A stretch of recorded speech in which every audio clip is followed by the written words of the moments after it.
One of the most exciting stories in Scripture takes place in Judges chapter 4.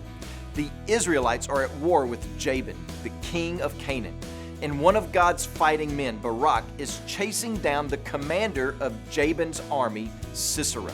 Sisera runs to a location and to a tent that he thinks is a safe refuge, and he asks the lady there, "Please give me a little water to drink, for I'm thirsty."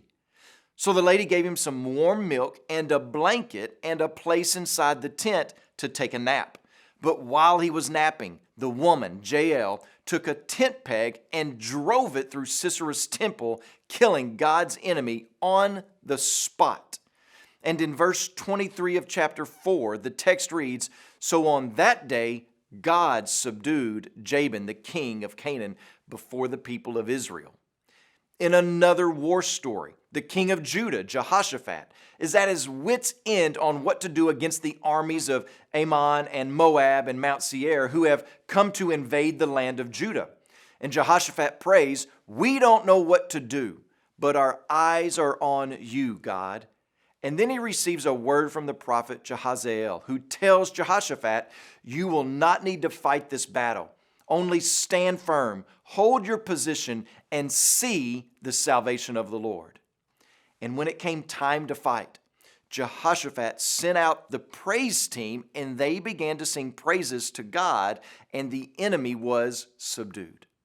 You know, the Bible is full of stories like these where the people look back on an event and they say, "That had to be God."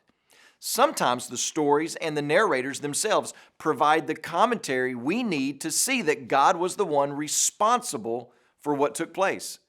But then there are other times where the narrator is silent in that regard, letting the story itself provide us with clues. So consider the book of Esther, where God is never mentioned. Are we to think that that story has nothing to do with God at all? Well, of course not. Well, we have one such occasion in our text for study starting next Tuesday.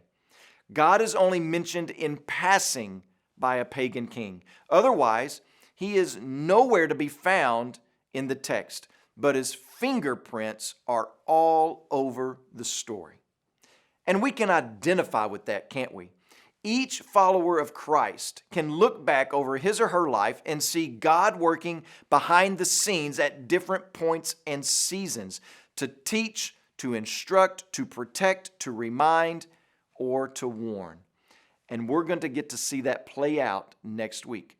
But today, as you pray, please remember Tommy Rose and his family, our missionaries in Mexico. And also remember the Ngoni Life Word broadcast that's heard throughout Tanzania.